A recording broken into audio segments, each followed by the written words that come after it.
kan ada YouTube Short itu kan, itu kan fungsinya sama seperti kita scroll TikTok atau scroll Instagram. Itu Kak. Nah, itu kan dampak negatifnya dan ternyata itu menimbulkan speech delay.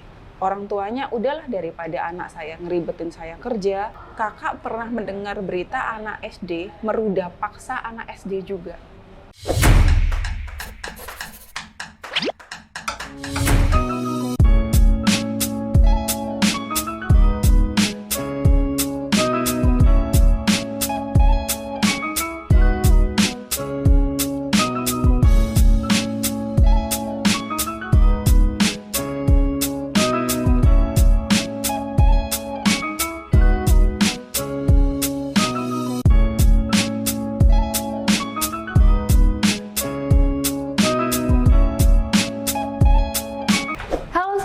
Selamat datang di Rusti Podcast. Saya di sini sebagai host. Perkenalkan, nama saya Gita. Oke, hari ini saya kedatangan narasumber dengan background psikologi. Boleh perkenalkan? Silakan. Oke, nama saya Esa Maria Puspitasari, seorang psikolog klinis.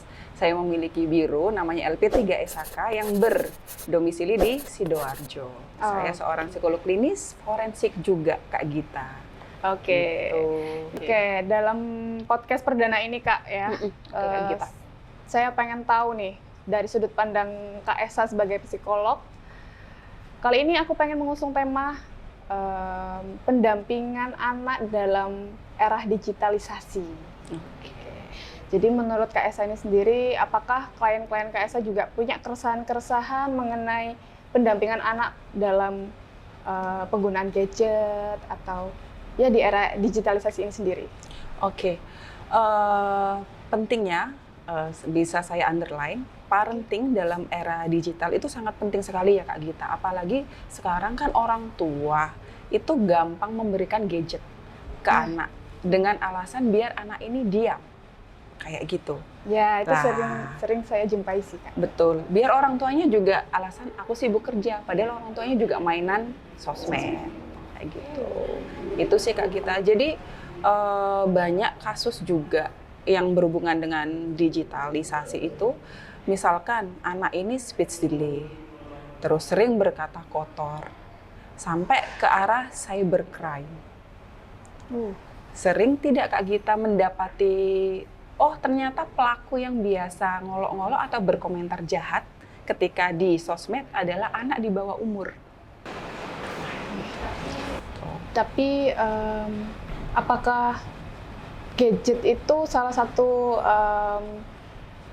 bentuk visualisasi di era digital? Kalau misalnya anak nih ada yang ibunya bilang, enggak kok anak saya saya pegangin handphone, tapi saya kasih tontonan di televisi, misal kayak nonton-nontonan kartun anak-anak. Tapi kan kalau misalnya nggak ada pendampingan dari pihak orang tua, nah apakah itu juga salah satu hal yang bisa menimbulkan kayak tadi masalah-masalah yang speech delay dan lain-lain tadi? Iya, itu kayak begini, kasus yang saya tangani banyak anak-anak yang istilahnya speech delay ya, itu ternyata kok nggak saya kasih gadget kok Bu, ternyata di rumahnya dia ada istilahnya televisi yang menyambung ke internet. Nah, di situ kan ada YouTube Short itu kan fungsinya sama seperti kita scroll TikTok atau scroll Instagram. Itu Kak. Nah, itu kan dampak negatifnya dan ternyata itu menimbulkan speech delay. Orang tuanya udahlah daripada anak saya ngeribetin saya kerja, mending saya kasih gadget, udah diem. Padahal itu hal yang buruk sekali. Terus juga gadget juga bisa menimbulkan efek negatif yang lain, Kak Gita. Contohnya? Misalkan aja, yang kasus yang saya tangani, ada istilah grooming. Nah, grooming ini biasanya didapatkan oleh anak usia di bawah umur lah 17 ke bawah. Dan pelakunya adalah usia dewasa, 20-21 ke atas. Nah, anak-anak yang sudah diberikan gadget sejak dini ini tanpa pengaturan dari orang tua dan pengawasan dari orang tua, akhirnya didekatin nih sama orang dewasa. Datanglah ini dengan segala pujian yang dia tidak dapatkan dari orang tua, kasih sayang yang tidak dia dapatkan dari orang tua. Akhirnya orang dewasa ini istilahnya membrainwash kalau bahasa umumnya. Oh, kamu cantik nih kalau misalkan kalau dia berhijab. Cantik nih kalau kamu lepas hijab. Kirim pap dong. Nanti lama-kelamaan anak ini akan diajak ke aktivitas seksual non-fisik dengan kirim foto atau bentuk tubuhnya. Kayak gitu, dengan alasan bahwa lo dia sayang sama aku, dia selalu ngirim aku makanan, selalu gojekin aku ketika orang tua aku nggak ada. Itu grooming Kak Gita. Terus ada dampak lain, kalau itu kan berarti usia-usia di SD, SMP ya yang Betul. biasanya. Ya emang itu sering saya jumpai juga sih, kayak lihat-lihat berita-berita juga kasus-kasus anak masih di bawah umur dilecehkan sama dilecehkan dari kadang ada keluarga terdekat juga kayak Pak D-nya atau Terus ada lagi nggak Kak? Mungkin ini tadi kita bahas yang negatif-negatif ya. Kalau hal positifnya dalam penggunaan gadget di era ini itu sendiri Seperti apa? ya, dan lebih ke apakah lebih banyak Positifnya positif atau atau negatifnya nih gitu. Kalau buat saya tergantung pemakaian ya Kak ya, kayak gitu. Kalau pemakaiannya oke, ada pengawasan dari orang tua, gadget itu akan berfungsi secara maksimal. Misalkan kita mencari tahu bentuk atau sosok penguin itu seperti apa sih, beruang kutub seperti apa sih. Terus kita juga bisa baca-baca melalui gadget itu tanpa kita beli bukunya, e-book ya kita bilang seperti itu. Terus pembelajaran fisika, kimia, kita tidak perlu ke istilahnya ke gurunya langsung, bisa secara online. Ingat waktu kemarin COVID, itu gadget sangat membantu kan. Nah itu positifnya, kalau ada pengawasan dan fungsinya itu seperti apa. Kebergunakan gadget kita fungsikan sesuai dengan fungsinya, itu baru maksimal. Tapi kalau memang kita tidak tahu penggunaan gadget, Kakak pernah mendengar berita anak SD meruda paksa anak SD juga. Nah, itu efek negatifnya gadget. Ruda paksa itu diperkosakan. Oh. Itu. Saya pakai ruda paksa ya Kak ya, soalnya itu agak kasar kalau merkosa. Ruda paksa. Jadi anak usia kelas 4, 2 atau 3 anak memperkosa, meruda paksa anak kelas 2 SD. Itu tidak hanya digesek-gesekkan Kakak. Dan taunya seru kan hidup saya. Nah, itu tidak hanya menggesekkan alat kelaminnya, tapi sudah dimasukkan Kak. Dan ketika ditanya taunya dari mana? Aku tahu dari kalau sekarang aplikasi yang membebaskan untuk lihat itu adalah X atau Twitter. Kayak gitu. Dan kiriman-kiriman dari grup-grup WA. Tuh Kak. Oke. Jadi agak ini ya. Kalau tadi dengan dampak negatifnya terhadap anak tersebut, anaknya sendiri, apakah seperti itu dampak dari si parents-nya sendiri itu ada atau enggak sih Kak? Dampak pengaruh parent ya dalam parenting ke era digitalisasi, penggunaan gadget ini seperti apa? Itu sangat berpengaruh Kak. Karena apa? Seperti yang saya bilang tadi, pengawasan dari orang tua itu sangat amat penting di era digitalisasi ini. Nah, anak usia SD kelas 3, kelas 4, harusnya kan kita kontrol penggunaan gadget itu seperti apa. Kamu butuh gadget ini buat apa sih? Buat WA-an sama temenku. Oke, WA-an, tapi tetap loh di situ kita bisa menginstal aplikasi.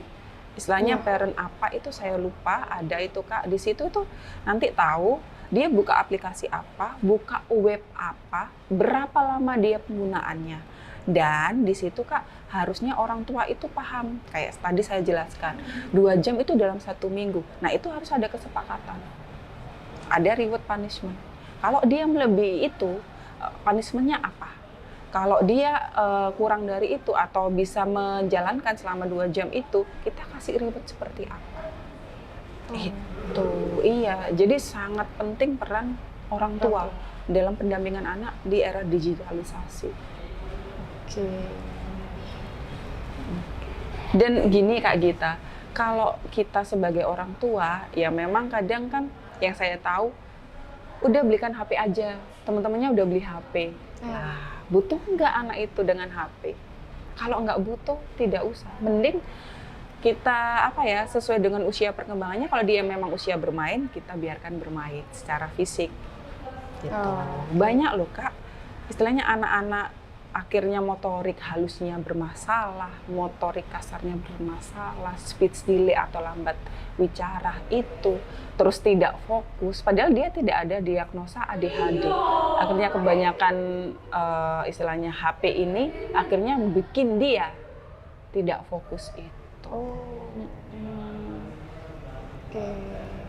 Jadi karena mungkin aku bukan dari background yang parenting, ya maksudnya orang tua, tapi kan ya kedepannya juga bakal jadi orang tua. Nah, ada nggak ya solusi terlebih dalam generasi sekarang, di mana semuanya penggunaan handphone atau penginstalan apapun, kan nggak cuman soal kayak beberapa aplikasi pun udah ada yang filterasi, kayak dia khusus untuk anak-anak, YouTube Kids, ya, betul, Netflix yang Kids juga kan udah ada. Nah, apakah buat nantinya nih, ini pertanyaan awam dari saya ya Kak. Boleh Kak Gita. Kalau misalnya nanti kita juga sebagai orang tua kan harus ngobrol sama anak kita. Nah, untuk memberikan gadget itu sendiri, kan ini di era digital. Maksudnya kan aku nanti juga kalau punya anak, otomatis kan nanti anak aku harus update juga, kayak harus ya tidak update. Mungkin lah tidak kita ngasih gadget Iya, maksudnya itu. Ya kan, terus di usia berapa sih pantasnya nih anak boleh pegang gadget? Meskipun antara saya awasi atau nggak diawasin sama orang tua, gimana? Kalau buat saya, anak ini boleh pegang gadget ketika dia tahu baik buruknya. Meskipun usia berapapun, misalkan usia 5 atau 6 tahun, boleh kita pegangin gadget. Tapi kita underline, kamu boleh pegang HP ini cuma untuk menggambar misalkan. Kayak gitu. Atau kamu melihat tarian-tarian untuk kamu tirukan. Kayak gitu. Ya Kak ya. Nah, di situ itu yang dilihat adalah fungsinya. Dan kita tekankan ke anak bahwa gadget itu tidak selalu harus dipegang, dilihat, dan harus berteman dengan gadget. Ajarkan sosialisasi juga terhadap anak ini. Gitu Kak Gita. Ya. Dan yang paling penting adalah pendampingan ini. Pendampingan, maksudnya pendampingan anak ketika ada, tiba-tiba kita terselip. Misalkan judi online. Dia lagi nonton nih YouTube Kids, ada kan judi online. Atau iklan-iklan yang istilahnya dating apps. Nah, itu kita keterbukaan, harus terbuka sama anak. Kalau ada apa-apa tanyakan ke mama. Misalkan kayak gitu dating apps. Ma, ini dating apps itu buat apa sih? Kita harus bisa menjelaskan dengan bahasa anak. Dan kita harus menjelaskan bahwa ini boleh dan ini tidak boleh. Itu udah standar. Kayak gitu. Kadang kan kita nggak boleh main ini, tapi kita nggak bisa loh menjelaskan ke anak, loh kenapa nggak boleh Ma? Pokoknya nggak boleh. Lah kayak gitu kan aneh. Anak kan akhirnya kok aku dilarang terus tapi nggak ada alasan ya. Nah, itu. Berarti yang saya tangkap ya, Kak, pentingnya kita yang akan menjadi parents itu mengenali dulu kayak ilmu-ilmu dasar untuk